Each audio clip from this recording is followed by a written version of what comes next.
Hello there, my friend. Today's episode of the Red Delta Project podcast is brought to you by the ultimate sport beverage of choice. Yes, water. Use it to create electrolyte drinks, coffee, tea, caffeine for performance, help in appetite suppression, and in weight loss. Nothing beats the quality of crisp, clear water. Plus, it's widely available and very inexpensive to acquire as well. So start drinking more water today.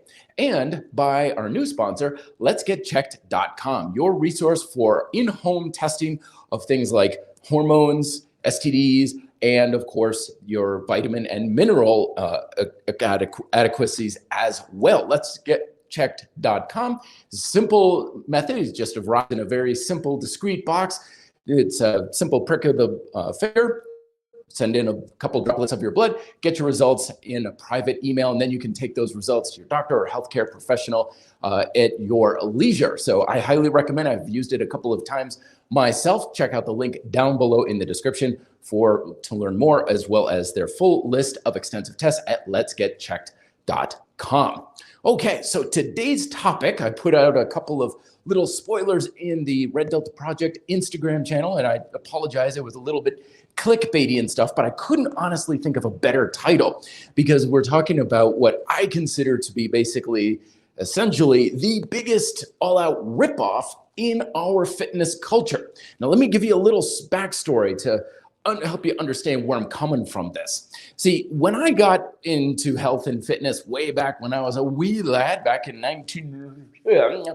I was all about like, okay, how do I get in shape? How do I build muscle and strength and all that stuff? And being the martial artist I am, if I wanted to do something better in martial arts, it's like, okay, instructor, what are the rules I need to follow? And they'd say, okay, do X, Y, and Z, and you'll get the results. And I said, okay, great. So I took the same approach when it came to fitness. I'm like, I want to lose weight. I want to build muscle and stuff. What are the rules I need to follow? And through various resources, the internet really wasn't quite a thing back then. It existed, but it wasn't used as widely as it is now. People thought, oh, you go to the internet for information? That's so weird. So I, magazines, bodybuilding magazine, books at the library and stuff.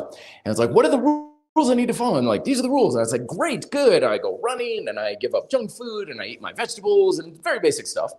And I thought, this is good. I look better. I feel better. I'm performing better.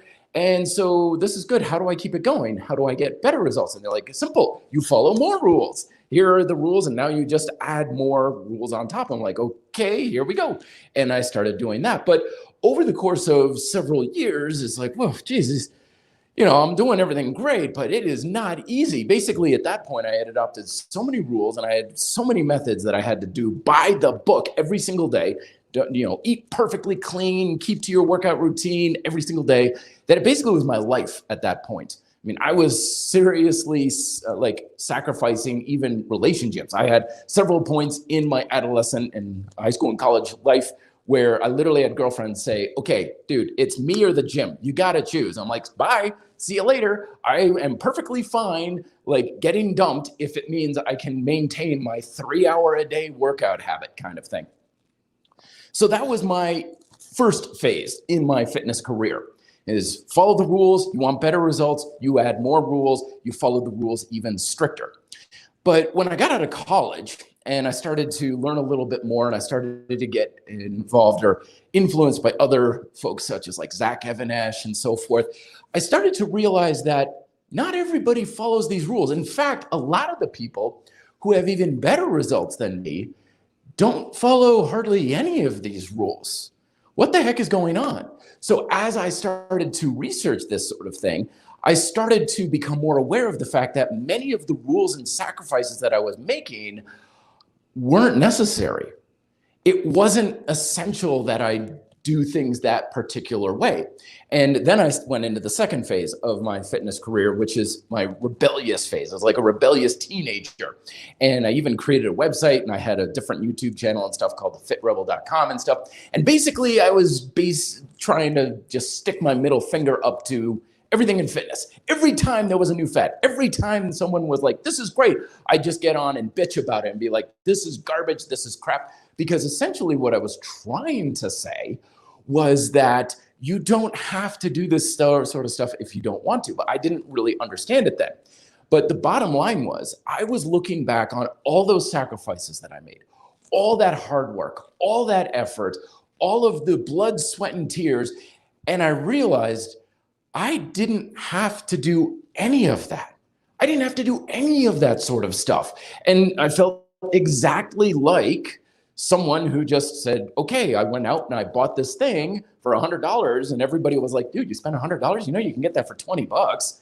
You know, it's the exact same scenario. I'm sure you've had scenarios in your life where you've looked back and you're like, I just blew 50 bucks I didn't have to spend. I just totally spent all day doing this sort of thing, and there was a much easier way to do it, right? It's a ripoff. It's when someone tells you got to do X, when in reality, there's this much quicker, faster, easier, and cheaper way to go about it, and you look back and you're like, God damn it, like what the hell? Like I didn't have to do that.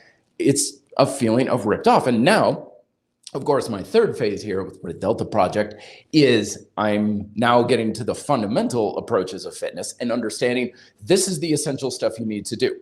This is the stuff you really honestly have to do if you want to lose weight and build muscle and all these other sorts of things. But the fact of the matter is, understanding those fundamental principles means you can literally do almost anything you want. You can do whatever kind of diet you want. You can do any kind of workout program you want. As long as you're satisfying those principles, that's the stuff that's most important.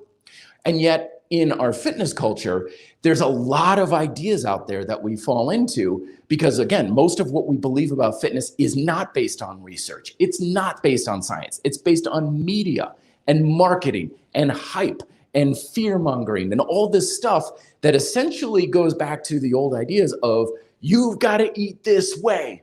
You have to eat or train this way. You have to do this exercise. You have to do this kind of training. They basically kind of smooth over this idea that you have a lot more options than you think you do. That there are so many different ways you can get stronger and lose weight and build muscle, that you have a lot of different ways of going about it, that literally, if there's a particular thing that you're forcing yourself into doing, like, oh, I hate doing this kind of training or this exercise, or I wish I didn't have to do this kind of diet or whatever, I'm here to tell you, you don't probably have to do it. The exception, of course, is if your goal is to specifically use that method. So sometimes that happens. If you want to run a marathon, you got to run. You've got to be able to run. You got to, at some point, run 26.2 miles. That's just the requirement for running a marathon. But if you came to me and you're like, I want to have endurance, I want to burn calories, I want to lose weight, I want to have stronger legs and stuff, running is not at all necessary. So if you come to me and say, I hate running with a passion, I'm like, then for the love of Hades, don't run. Like, why force yourself to do things you honestly don't want to do? Because there's only two good reasons to stick to any sort of particular method. It's either required or it's desired. 9 times out of 10, it's not actually required. That's the message I'm trying to convey in this episode, is it's probably not required. I don't care what Coach Joe Smith says. I don't care what the hype says. I don't care what the latest trends and fads are. If you don't want to do that sort of thing, there is zero good reason to do it. Okay? I don't care what it is. And this is one of those things that kind of comes around. It's a unique thing about human nature, is we hear about something being effective and we make this jump in conclusions that it's necessary. Like, oh, look at this research on intermittent fasting. Okay, great. Fasting can be great. Doesn't mean you need to do it though. If you don't do it, I know some people, they do fasting and they're like, this is great. I'm like, good, awesome. I love it. Good, do it. But some people like myself, it's like, I feel like crap whenever I'm fasting. This is not working for me. I'm like, by all means, don't force it.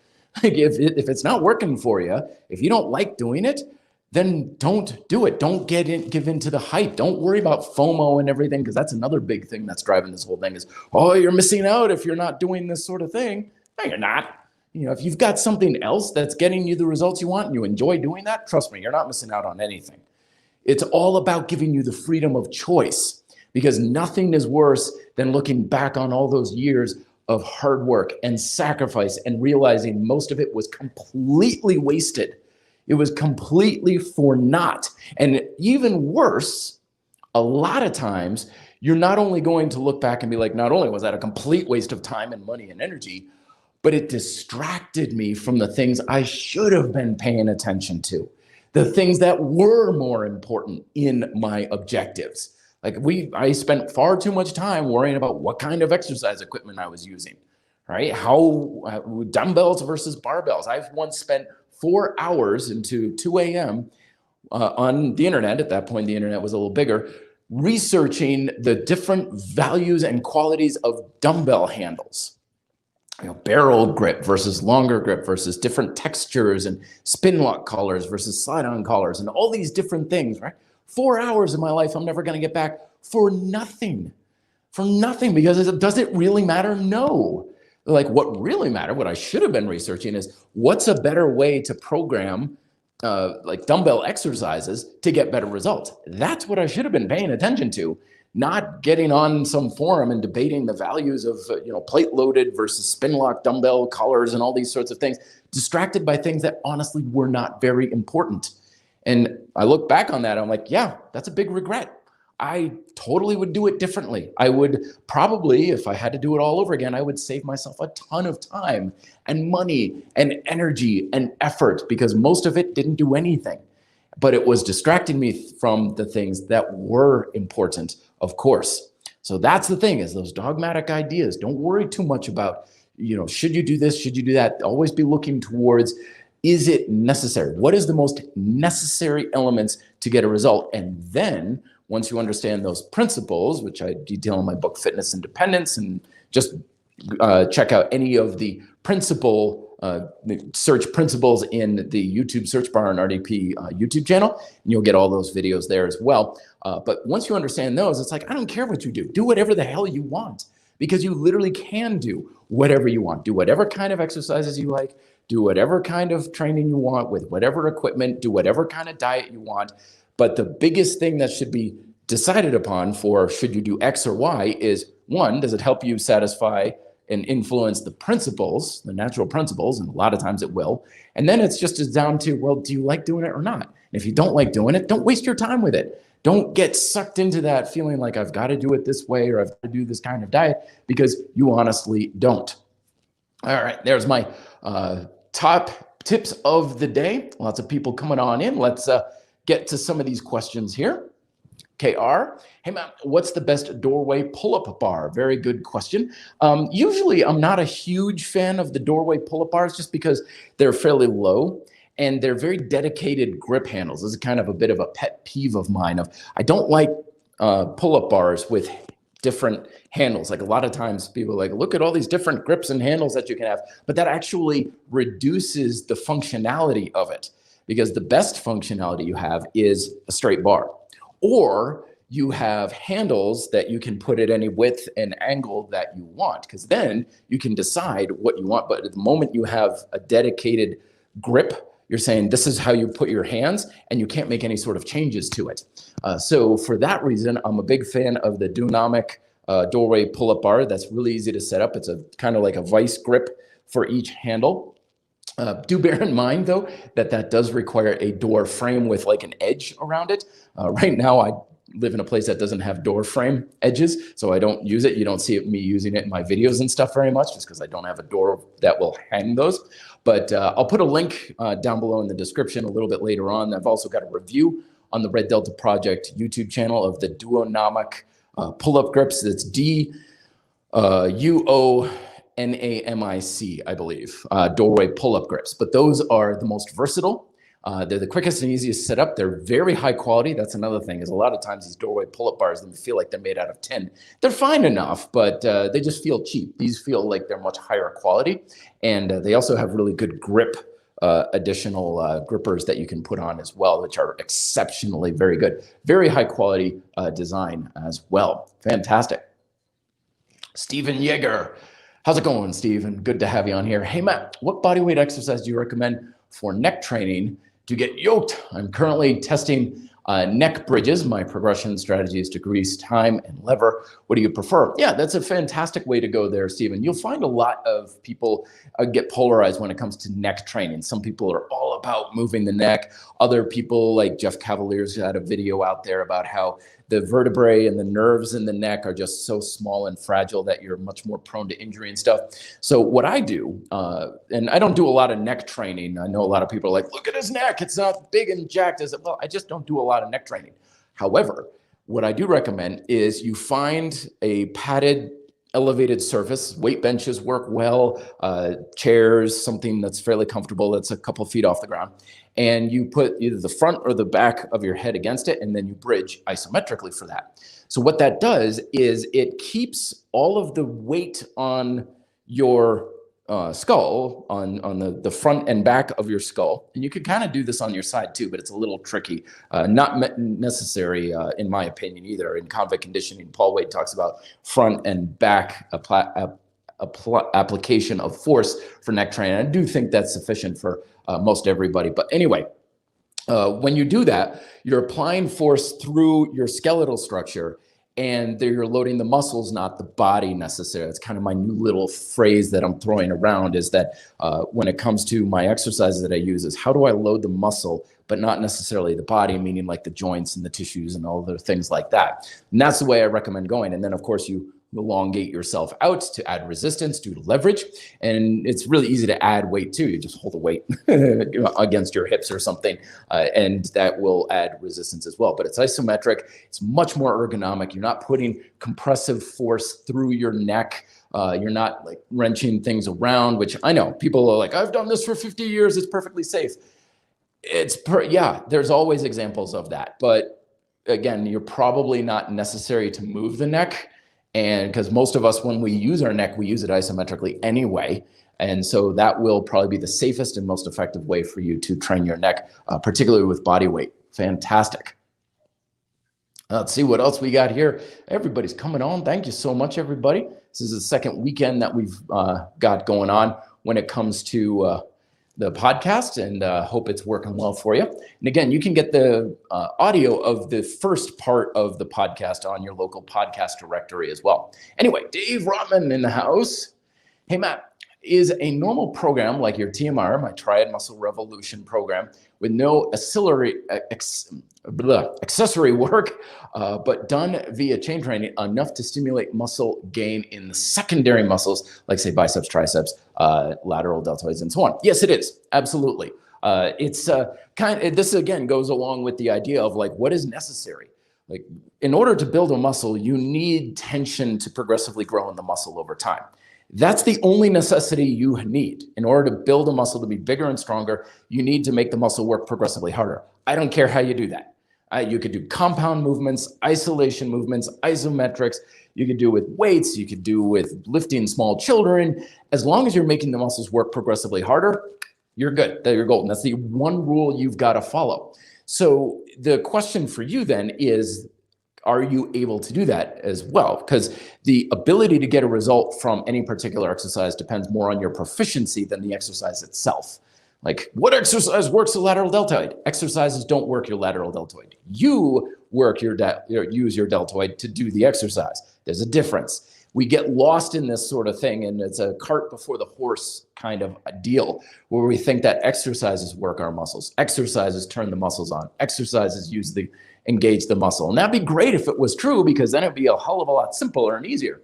But that's not at all the case. There are plenty of people deadlifting who use their glutes like crap.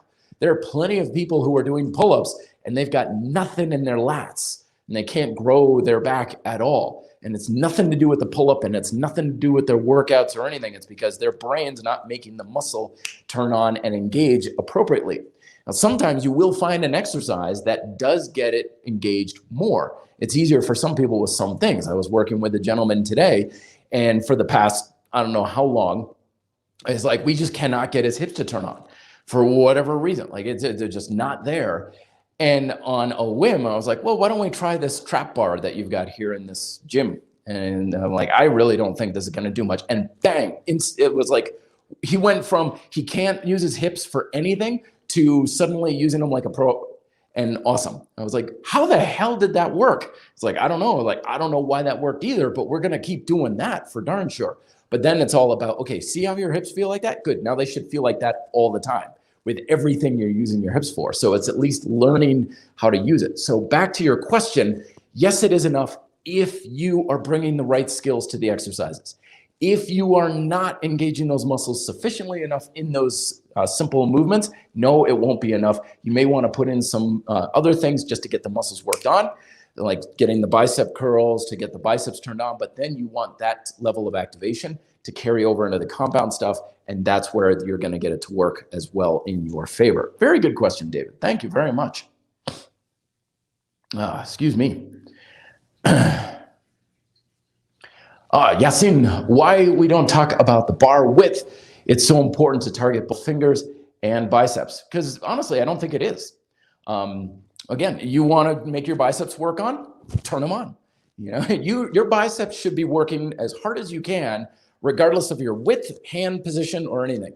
Now, yes, of course, there's always going to be some difference when you change something around. You're changing the flavor of it. But again, don't let the exercise dictate your activation. Don't let things, because a lot of times that difference is created in our brain. It has nothing to do with your grip or your width or anything, because fundamentally, you're still doing the same movement pattern, right? You grab a bar and you pull, your biceps are engaged, or at least should be to a good degree, because you're bending your elbows. You know, I don't care what you're doing. You're flexing your elbows, biceps should be going nuts. Whatever the exercise is, however you're doing it, it should be a bicep exercise. So once again, like I said, we create differences in our perception of it, but we're creating these differences through our imagination.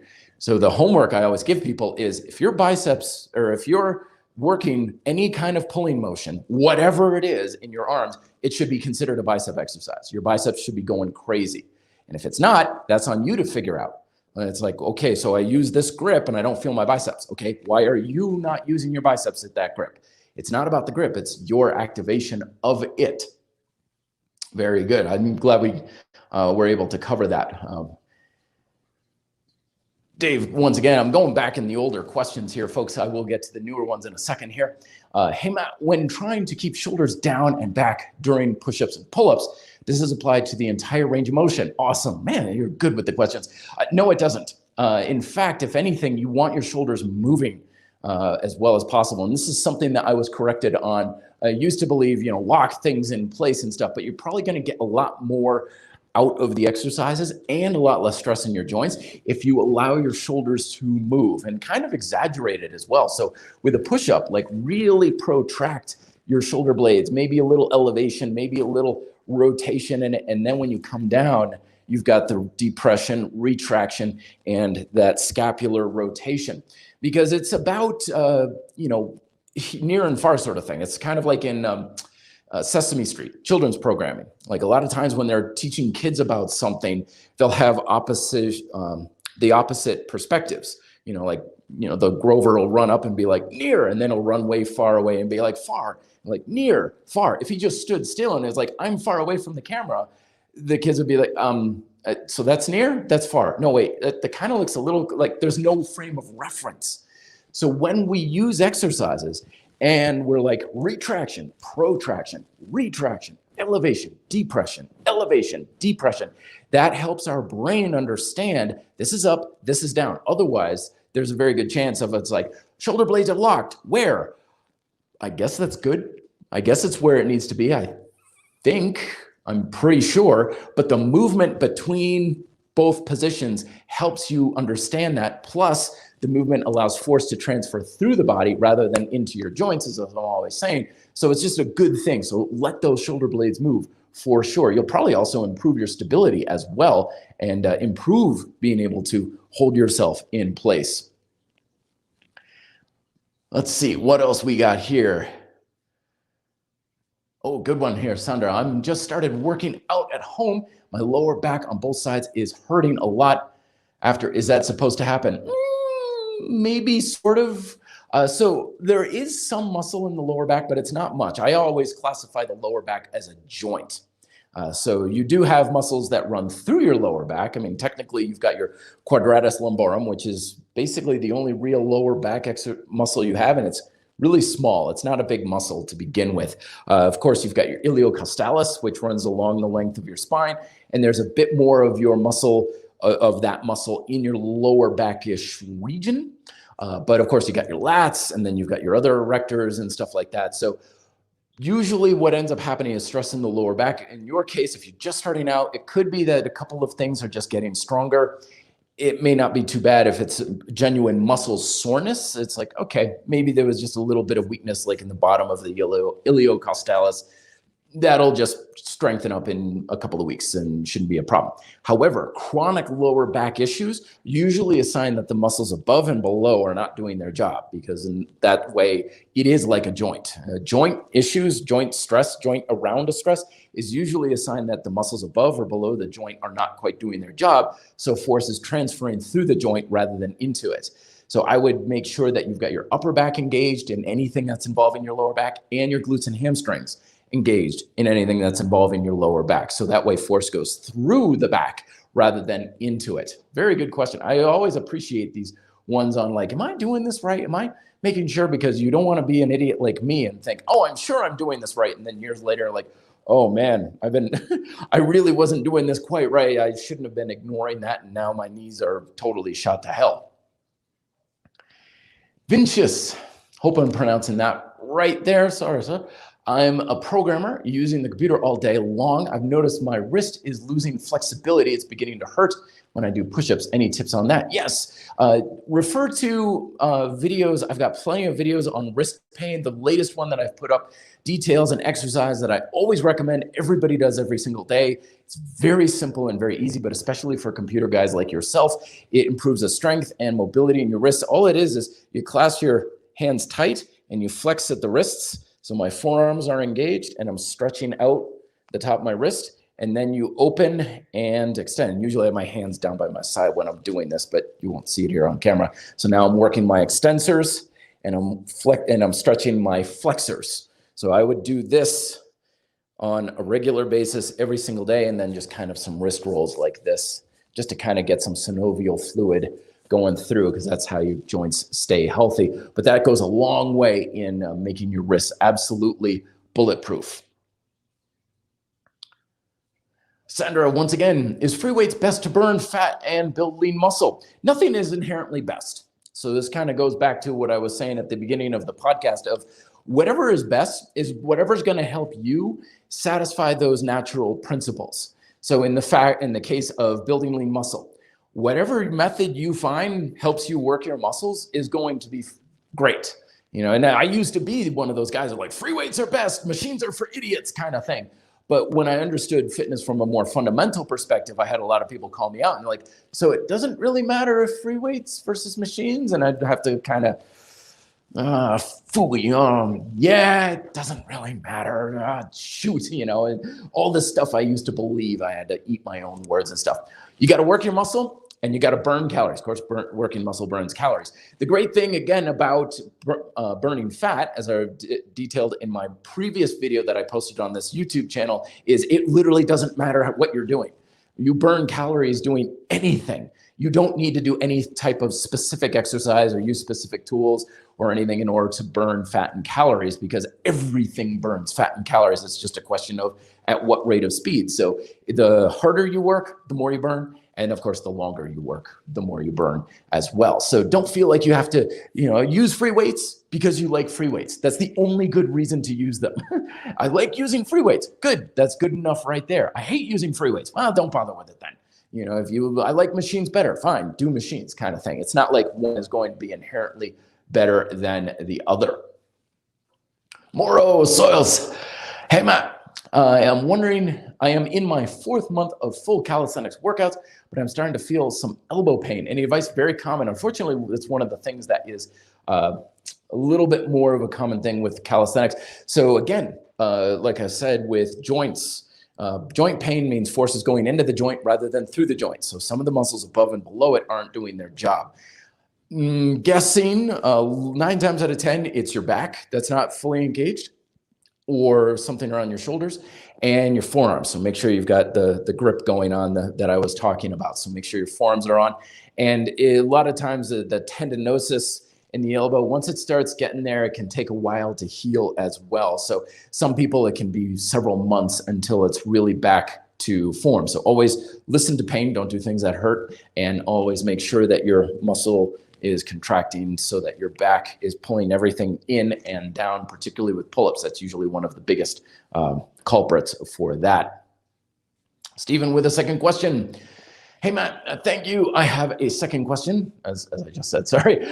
You once said you wanted to do a podcast on the myth of discipline. Yes. Can you share your opinion? Oh, very good. Actually, this kind of runs along with what I was talking about. So let me give you a little backstory with that one. I was in preparation and doing some of the research for my next book, which is the sequel to Fitness Independence. I've been doing a lot of like watching documentaries and stuff and learning about cultish thinking. Because really a cultish thinking, like whether you believe in like Heaven's Gate cult or you're a super zealot of some diet, like there's the way the brain works, the way the human nature works is the same either way, right? And one of the things that someone said in one of the videos that kind of struck me as odd was they said, there's nothing more important in life than to be obedient and disciplined towards, and they said, the high Swami or something like that. And I went for a walk afterwards and I was like, that's completely the opposite thing. Obedience and discipline are on opposite sides of the spectrum. And let me give you a reason why. See, a disciplined person will do what is right regardless of what they've been told is right. So this is what the book says, this is what the method says, this is what the great Swami Amdiwala says. I'm like, yeah, I know that's what they say, but actually the best thing to do is this thing instead, and I'm gonna do that. That's discipline. Obedience is where someone will do what they're told regardless of what's actually right. So this is the individual who's like, I have to stay on this diet even though I feel like crap. I have to do this exercise even though it's causing lower back pain. I have to be doing things this way even though it's causing me stress and it's losing me my girlfriend right now. I thought I had to be obedient to my workout program, which was 3 hours a day. The girlfriend wasn't having that. She hit the road and I was like, well, I'm disciplined. No, that's not disciplined. That's obedient. Okay, a disciplined person looks at the situation, makes independent evaluation of it and says, okay, yeah, based on my knowledge and my assessment of the situation, this is the best thing to be doing, okay, off of consideration and independent choice. That's discipline. And yes, sometimes you got to do things you don't want to do. Sometimes you're like, yeah, I know I got to go to bed earlier and I want to stay up and play video games, but I know I need to go to bed. That's being disciplined. But at the same time, I could make a call on Saturday night going like, it's Saturday night, I need a break, I'm staying up playing video games. That's also being disciplined. Because I know if I give myself a little bit more leeway and have a little more fun on the weekend, I'm not facing burnout towards the end of the next week. I've learned that from my experience. So discipline is about knowing what's best and doing what's best, regardless of what is actually called for by some dogmatic approach. And a lot of times people mistake discipline for obedience and saying, this is what I'm supposed to do. They told me to do it this way. I don't want to do it. Therefore, I'm going to force myself to do it. And we think that's disciplined, but it's actually obedience, and it's actually a loss of discipline. And that's the perspective that I've adopted. I know that's not the one everybody else has, but I think it fits a lot better than saying, okay, discipline is just forcing yourself to do things. That's obedience. Discipline is actually knowing what's best and doing what's best, and then further learning what's best so you can apply it in a progressive manner as well. Let's see. Felipe, can you read what I wrote? Please write it one more time, my friend. I have a very small screen here. I'm not working out with much. I'm working on a new podcasting setup, everybody, that I hopefully will set up in my YouTube studio, which I'll have a bigger screen and I'll be able to answer questions a hell of a lot better. So I'm moving this week into my new place, and hopefully that will be a lot better of a scenario. But Sean, coming on. Hey, Matt, I find activating my glutes when squatting restricts my range of motion. Is this normal? Does it need to improve? Very good question here, Sean. Yes, so it's very, very normal for this sort of thing because a lot of us have a restricted, not so much range of motion, but as I talk about in my book, Smart Bodyweight Training, I call it the range of tension. So range of tension is how well you can hold tension in a muscle in a given range of motion. So like in your glutes example, lots of people will start squatting and they're like, glutes are good, glutes are good, glutes are good. And then about halfway or maybe 2/3 of the way, they'll just kind of drop into the squat as they lose tension in their glutes and their quads and everything, and just kind of plop right on down. So they've got a range of motion, but there's no tension in that bottom. So the range of tension is short. Very, very common, very unfortunately normal, but it's also something you can fix. One of the best ways you could fix this is to practice, as you were saying, like keeping things engaged and then trying to increase that range of tension over time, because it will. And also you could go into the bottom position and just practice keeping things engaged in that bottom position. Muscle activation is improved with practice. So that's what I do quite a lot. Like I give people warm-ups and I'm like, okay, squat on down. And I squat with them and I'm working on keeping my glutes engaged in that bottom position. So it comes with practice. It's harder than a lot of people realize, but once you get it, oh, is that a game changer? Holy smokes. Deep squats are so much easier, so much more stable, and a hell of a lot easier on the knees when you keep tension in your hips in the bottom position. So it's very much well worth going for. Hey, Super Seamster Sewing Show, back again. Thank you very much for coming on. Question, thank you for all your help and inspiration. What is it good for cramps? How do you work through them? What a cramp a sign of? Cramps could be a lot of things. It could be a sign of electrolyte imbalances. It could be dehydration. It can sometimes be a sign that your muscle's just working a lot harder than it's used to. A lot of times when I give people things like hamstring exercises, body weight hamstring exercises and bridges, they'll cramp right up. And they're like, what the hell? I'm like, well, your hamstrings aren't used to working that hard, because they are pretty intense. And a lot of us don't work our hamstrings to a very large degree or to that degree. So it's kind of a neural override. It's kind of like blowing a fuse. It just kind of freaks out and it's like, and it just cramps up. So in that case, if especially habitual cramping is like that, what I usually recommend is, okay, decrease the range of motion. Don't tense the muscles quite as much, because there's a threshold there where you're like, I've got it, I'm good, I'm good, I'm good, and boom, 100% cramp. So stay away from that limit and strengthen the muscle in whatever range or to whatever level of intensity you can without cramping. And over time, that will increase, and then you'll be able to go whole hog without the muscles cramping. And it usually doesn't take that long either. It's like a couple weeks and it's like, okay, now I can use my hamstrings and they won't cramp up on me and stuff. But other than that, make sure you've got good electrolytes in your diet. Okay, you've got some salt, potassium, all that sort of thing, which most of us usually do. And also make sure you're getting plenty of fluids and water, like that new water thing that I talked about as the sponsor of today's episode. Speaking of water, my seltzer water there. Finally remembered it. Last week I didn't have anything. My throat was as dry as the Sahara by the time I was finished. Kimberly, hey, it's so good to see you again, or your avatar at least. Hey Matt, what do you think about polarization training? 80% easy, 20% hard for cardio performance. Any applicability to strength training? I think it's very good. One of the biggest mistakes that people often make when it comes to cardio training is they subscribe a little too much to the LSD approach, the long, slows, distance. And especially with cardio in gyms, where you can control the tempo and speed and resistance you're going at, we just kind of keep it flatline the whole time. And it's not bad, but human performance is usually better enhanced with a range of stimuli. So instead of always working your muscles the same way at the same intensity, and this goes for strength training too, you want to go with a range. Like sometimes it's really easy, sometimes it's really hard, sometimes you're just cranking the hell out of it. And that gives your muscles a bigger range of capability. And yeah, that carries over, of course, to strength training as well.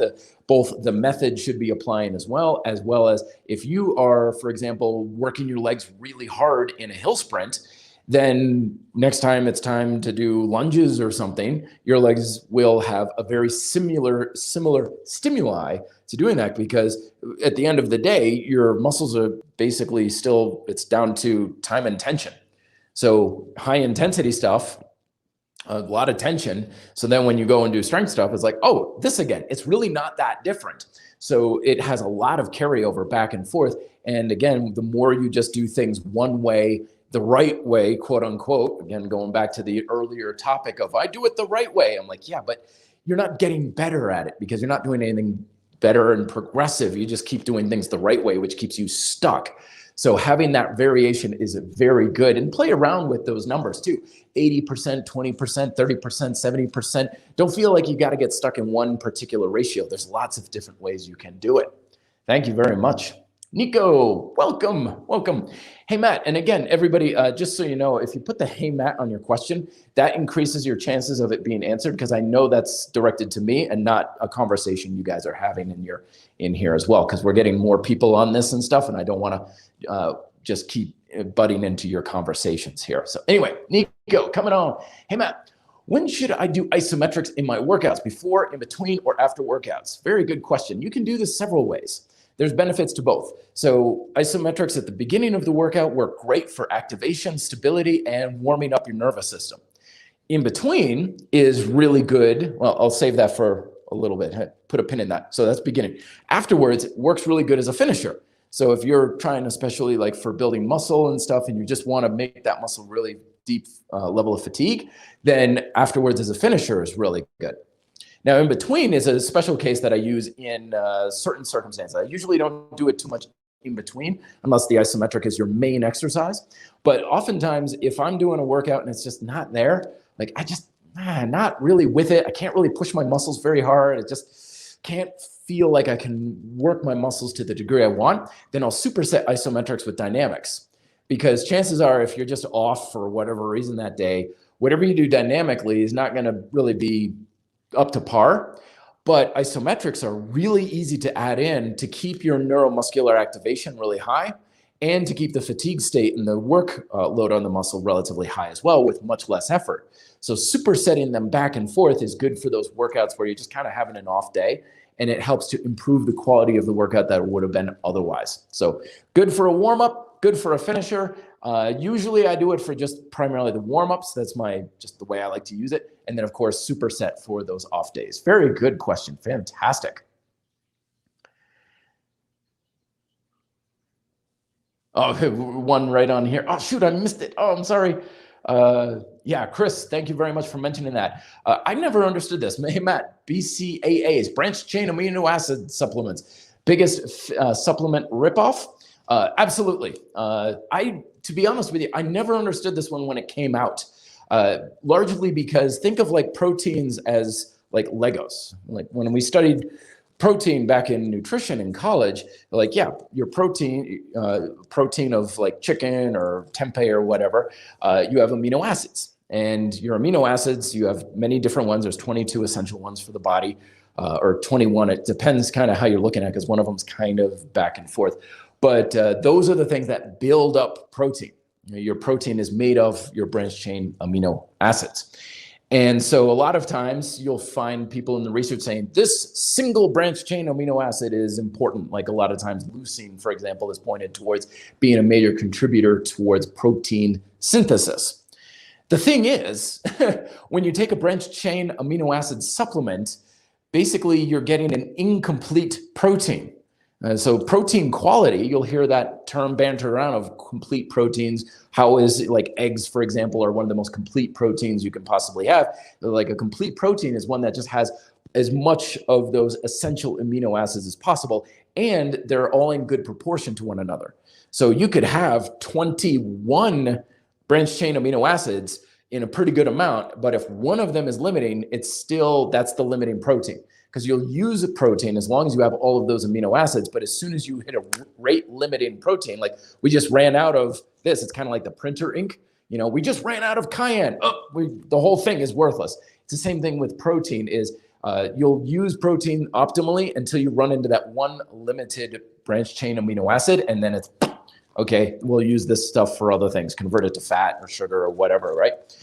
So when we're looking at branched chain amino acids, they're basically saying here's an amino acid, or here's a select number of amino acids, like the branched chain amino acids and stuff. But ultimately, it's a poor quality source of protein. Plus, it's a low source of protein.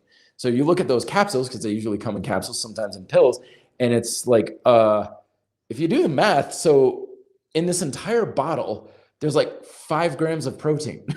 Over this month's worth of branched chain, there's like 5 or 6 or 10 or whatever. Like I can get far more from just having a tuna sandwich. Like this thing is $70 and you'll get more protein, more quality protein, and more of those amino acids with, filet of fish. So, but again, it goes down to, no, this one amino acid. But then again, that's another thing that comes across in the literature is they'll often point to an amino acid saying this amino acid plays this role or intra-workout role or something. But then when the research continues, they're like, yeah, we thought it was really important. Turns out it really doesn't do a whole lot by itself because, again, it's kind of just one thing. So chances are it's not really going to be that much for you. Have a tuna sandwich, get some sushi, have a cheese sandwich or something, whatever fits your preferences, but try to get more of complete proteins and you won't need to worry about those supplementations. Fantastic. Yeah, Stephen, last question for today. That's perfectly fine. Ask all that you like, of course. What 3 things you think would benefit average Joes like me the most, and how can I support you? I already have all of your books. Do you have a donation in? Thank you very much for asking. I don't have anything like a Patreon right now or anything. I know people are like, I want to support you. The best way to support right now, honestly, is share my stuff as much as you can, especially now. Because we are right on the cusp of getting to that 100K mark of subscribers on the YouTube channel. We're at 99,000 YouTube subscribers. So share and help us get over that 100K. That would be the biggest thing you can help. So average Joes, best things you can do, and this is also for the pros too. 1, get plenty of sleep. If you can, try and get as much sleep as possible so you don't need to like wake up all groggy. 2, follow the 3 Ps for your diet. So plant, protein, and portion control. Mind those 3 things at every diet or every meal, and your diet will pretty much, most of what you need is right there, and you can apply it to whatever you like. So make sure every meal has a protein source, a plant source, and your portion sizes are big enough to satisfy, but not small enough that you're feeling deprived. So that's diet. Stick and focus to the main 3 fundamental movement chains for most of your strength training: push, pull, and squat. That's the bulk of your strength stuff, and then filter in other things as you see fit. And most importantly, get outside, preferably every day if you can. Walking, running, cycling, drinking a Mai Tai on the beach, but be outside. Being outside is one of the most important things we can do for our stress relief and just general health and well-being. So get outside, mind your 3 Ps, get plenty of sleep, 3 basic movement patterns. That'll take care of most of what you are looking for, my friend. John Synth, hey, Matt, is EAAS plus caffeine is great for beverages if you are not getting enough of those. As for Brent Shane and Masses, you should give those that money to the poor. Absolutely. Or buy a good steak. That's the thing is, always don't forget that fundamentally supplements don't give you anything you don't get from food. You don't get anything special from supplements that you don't already get from food. That's why they call them supplements. If it's something that you're not getting from food, that's a drug. Like caffeine is a drug. It's classified as a drug. Right? It's not an essential nutrient or anything. It is technically a drug. Yes, we get it, coffee and tea and stuff like that, but it is a drug. So supplements, when they get us stuff, they are giving us things that we just get from food anyway. Now, that doesn't mean supplements are bad. People are like, oh, you're anti-supplement. Not at all. Supplements are awesome. They're just a quick and easy way to get certain things. Like sometimes people come to me and they're like, I need more iron in my diet. And I'm like, okay, big green, dark leafy green vegetables and beets and stuff. And I'm like, yeah, I don't like that. Can I just do an iron supplement? Yeah, you could do that too, but it's not any different. It's not any more special, but I generally refer to food just because you get so much more from food. Yeah, if you have a salad, you're getting iron, but you're also getting so many other things and it tastes great and it's going to satisfy your hunger and it do so much more for you. Basically, I look at supplements as like food knockoffs. Like think of the cheapest knockoff item that you would see in like a sketchy flea market. That's what supplements are compared to like really nice sandwich, right? You're just going to get more from food. So that's why food is my go-to as well.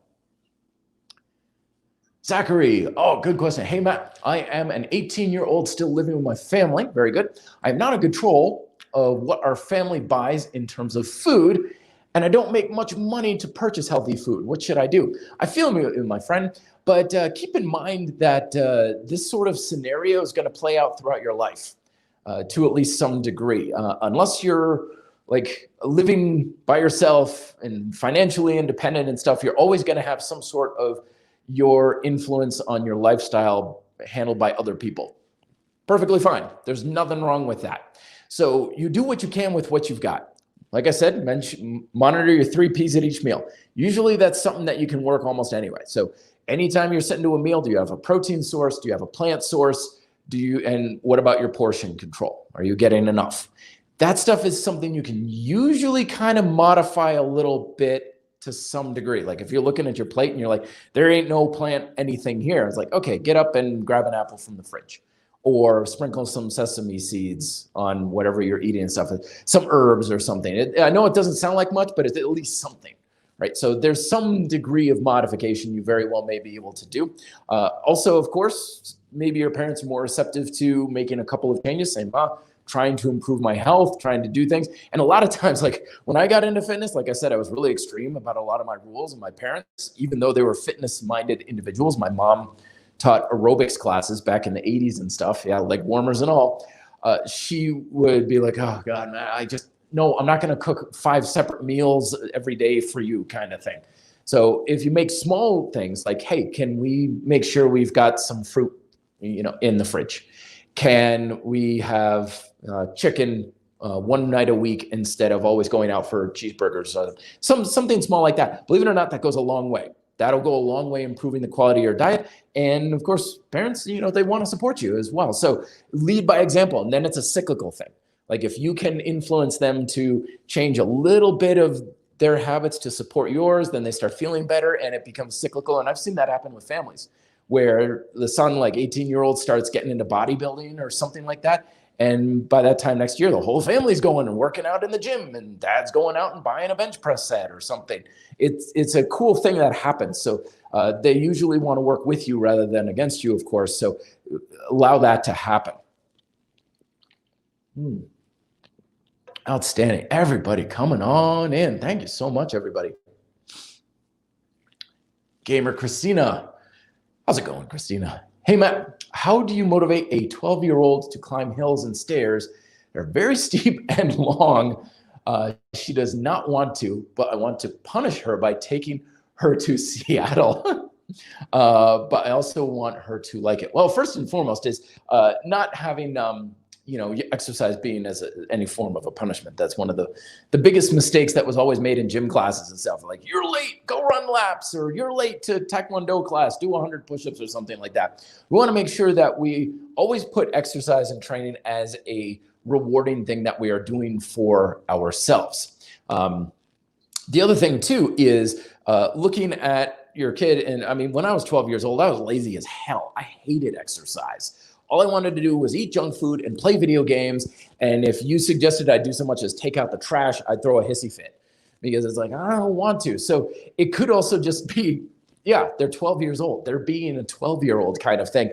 And that's important to understand because back then, if people forced me to exercise, I probably wouldn't be talking to you right now because like the old the president's fitness assessment test that we had to do in college, right? We always had to do that once a year. Studies have shown that that did more to ruin the health of America than to promote it because kids were forced to do exercise. They were judged by their peers. They were chastised by their teachers. And as a result, they hated exercise and they grew into adults, and that's the last thing they want to do. So I would say just let them do what they want to do. For kids especially, now, I may be from a different time and place, but I hated exercise.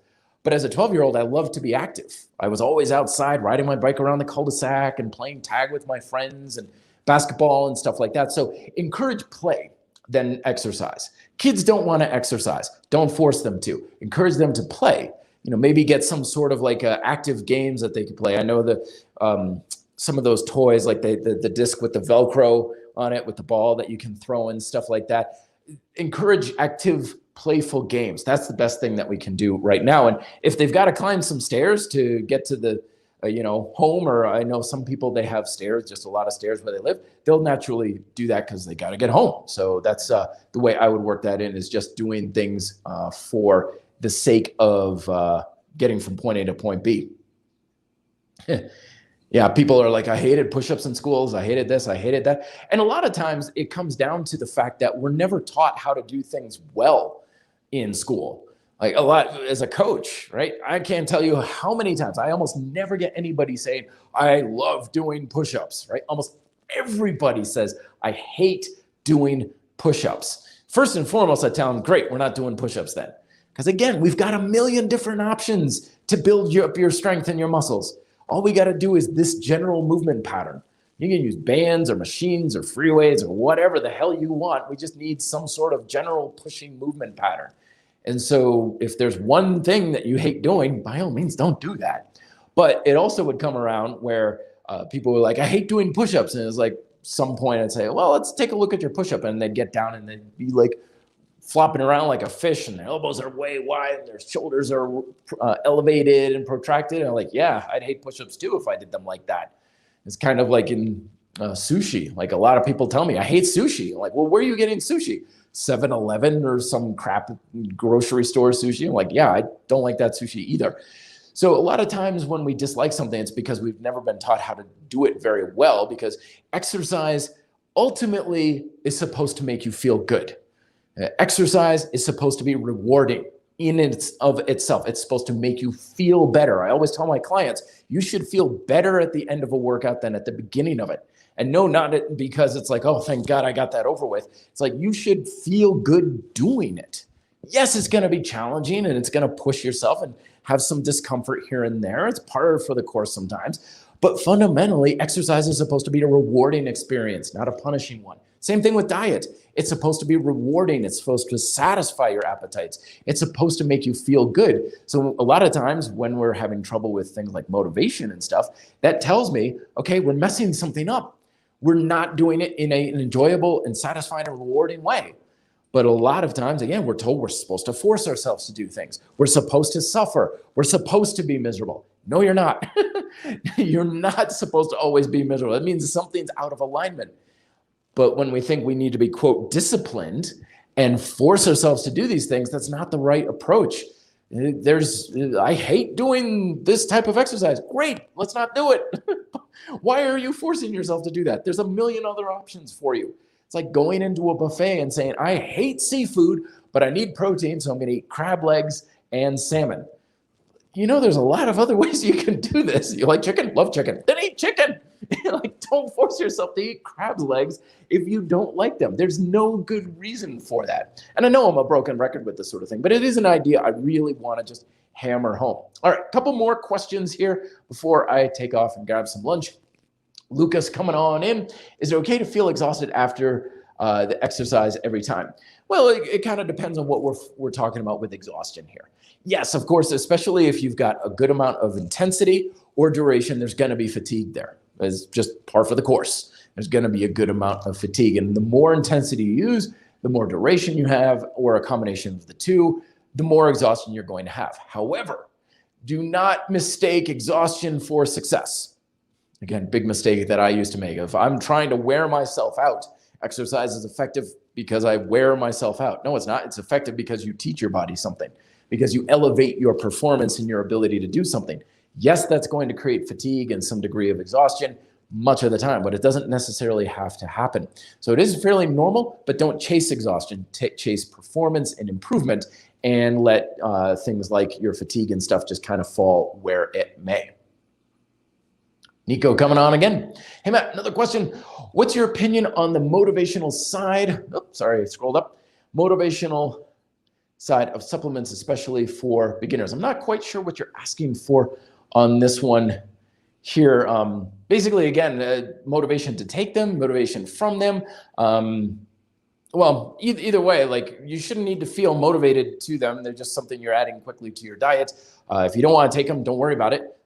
Just make changes in your diet, eat better, which you should be doing anyways. And when it comes to getting motivation from supplements, because sometimes you get that, people are like, pre-workout, you'll want to work hard. You should already work hard. You should already want to work hard. You shouldn't need a boost from a supplement. Now, sure, have an espresso beforehand. I drink my black tea and stuff. That's fine, but you shouldn't need to depend on that sort of thing to say, I now feel like working out. You should feel like working out naturally. And if you're not, then we need to make some changes and adjustments in lifestyle. Like, are you getting enough sleep? Are you giving yourself plenty of recovery time? Are you doing exercises you enjoy doing? And you're not forcing yourself to do things that you don't want to do, and so on. Big Smoke coming on. Did you ban me? No, I did not, Big Smoke. Thank you very much for checking in, though. I do try not to do any sort of that thing. I did ban someone one time accidentally. I always felt bad about that. But anyway, asking your question, can I do as much volume as I want as long as I recover from it? Of course, yes, absolutely. Do as much as you want, go as hard as you want, as often as you want, because that's what we should be dictating our workouts by. Of, can I recover from this? Am I recovering adequately to crush it next time? Like, ideally, our workouts should be such that each workout feels and performs better than the last one. So if you're kind of stuck in a rut, well, maybe you need a little bit more recovery. And if you're especially going downhill, then probably, definitely, for sure, especially for the week. Like, Monday workout's awesome. Wednesday's okay. Friday, I'm just hanging on for dear life. Probably get a little bit more rest in there. But yeah, I'm always telling people, like, dude, if you can recover fine and come back strong, crush it as much as you want. Don't worry too much about the idea of, like, you've got to rest this much and everything. Well, if you don't need the rest, don't take it. It's not necessary. Excuse me. Lance, hey Matt, thoughts on HIIT program focus on 1 set to failure for each exercise 2 times a week. Recently discovered program by Drew Bay and Body by Science. Pretty interesting. Here's the thing is, a lot of times the short volume stuff, like 1 set and stuff like that, it's a little bit misunderstood and a little out of context for a lot of people. A lot of times when people are like, I do 1 set to failure, that's like I'm dead cold and I do 1 set to failure and that's it. Didn't really work out for me so well. It's like, yeah, because your body, in order to, remember, when we're working out, we want to progress your work capacity. We want to improve and progress how well you can use your body over time. That's how training works. So I don't care how hard you work in that set. It's really hard to tell your body to work progressively harder when it's cold from a dead stop in a very short period of time, because our bodies naturally have various systems that need to ramp up. You've got your neuromuscular system often needs to ramp up. Your metabolic system sometimes need to ramp up. Sometimes we're just tight and stiff. So if I got down on the floor and just banged out push-ups right now, what you're probably going to find is that you can do some push-ups and like, okay, that was pretty tough. But then if you did another one, you're like, wait a minute, this one's easier. Well, I often tell people, like, the second set is the best set, because you're kind of, oh, now I'm ramped up. Your nervous system ramped up. Your metabolism ramped up a little bit if it's metabolically demanding. You're usually not going to get your best performance from your first set. Even if you have a warm up before and like, I run on the treadmill and do all this stuff. Yeah, still, whenever you start to do an exercise, there's this bell curve of performance where you improve your ability to do it. You have a peak and then it kind of drops off. So ideally, when you're working out, you want to kind of get up to that peak as quickly as possible. And you don't necessarily need to drive yourself into the ground afterwards. So can you do that in 1 set? Kind of, but it's usually not the way that it's done. Lots of times when people refer to single set HIIT kind of training, they've got it in a couple warm-up sets first. And they're like, okay, I'm in the groove and stuff. And then they'll kind of take those to about 50% fatigue, 60% fatigue. Okay, good. And then they'll get quiet, maybe have someone slap them around a little bit, smelling salts, and like, here we go. And then they're all out for that 1 set. So in their mind, they're thinking, I'm doing 1 major workout set, but it's not the first thing they've done. It's not 1 set of work. It's the 1 major work set, but they're warm sets and everything. So basically with asking, like, with this sort of idea is you want to try and make sure that those workouts are still progressing, because ultimately your workouts are effective because they have progression, not because they're using a certain formula. If you're doing more work in that set over time, then yeah, you're definitely getting more out of it. That's good. But if you're just stuck and it's like same weight, same resistance, same reps, I'm always going to failure though. So what? You know, if going to failure was enough, then we'd all be huge and jacked. So you want to make sure you're still able to make that progression. And that's your litmus test. The same thing with the volume thing earlier. It's like, can you improve and progress over time? That's what we're trying to go by. If you can't do that, then changes need to be made. All right, last couple here. Milana. Hey, Matt, I am from Europe, and this time is a lot better for us. Thank you very much for everything. Very good. Good to hear it. Good to hear. I've been to Europe several times. Love going over there. Germany is one of my favorite. Of course, that's where I'm from, German, Swiss, Schifferly, and everything. But man, the food in Europe is so much better than here in America. I swear, everything in Europe has better food. You could make just flour taste better than our finest cuisine out here. America really doesn't have the best food. We're like the cafeteria of the world. It's like, it's okay, but you got to go to some high-end restaurants if you want really good food that you folks out there, in Italy and France and Germany would have like on your street vendors kind of thing. All right, last one. Tanas, hey Matt, this time is really subtle for us Europeans. Once again, really appreciate the content and everything, but I also win the snow battle next. Absolutely, for sure. Let's get to a question here. Sorry about that. Let's see here. I know I miss folks. I'm sorry, but it's one of those things that I try and hit as much as I can. Again, I'm going to a new setup in the next month. Hopefully that'll work for you. Anyway, John, for the last question of the day, how to increase number of pull-ups per set quickly? I can only do 5 to 6 pull-ups per set right now. Well, first and foremost, John, is know that you're in the minority there in how many you can do, because half of the people out there can't do any pull-ups at all. The fact that you can do any, you're already stronger than most people, just with that. So don't think of it as only 5 to 6. 5 to 6 is a hell of a lot more than most people can do. So congratulations on that. The key to increasing your repetition counts is to improve the quality of the reps you can already do. So the 5 to 6 that you're getting, pay attention to how it's breaking down. So your first repetition to your 5th or 6th repetition, what's changing between those two? I'm willing to bet your range of motion's changing. You're not getting as high or as low. Your range of motion's getting shorter, right? Your body position is changing. That change throughout the set is what you want to work on. So it's like, oh, I notice I don't get as high. Good. So I know it seems counterintuitive, but don't try to do more repetitions at first. And so stay with that and try to make those 5 to 6 as good as possible. Even if in like the next workout, you're like, I might get one more. No, don't do it. Like I do this all the time with clients where I'll tell them I'm freezing you. I don't want any more weight. I don't want any more reps or any more sets. You're not allowed to do anything more. You have to improve the quality of what you're doing, and before you can improve the quantity of it. And after a couple of weeks of that, they'll be like, I'm hungry for more. For the love of God, give me more weight. Give me more repetitions. I want more. I want more. Now you add more. Not when you can barely make one more rep or barely get 5 more pounds on the bar or anything. You sit there and you let your body acclimate and you do it to the very best of your ability.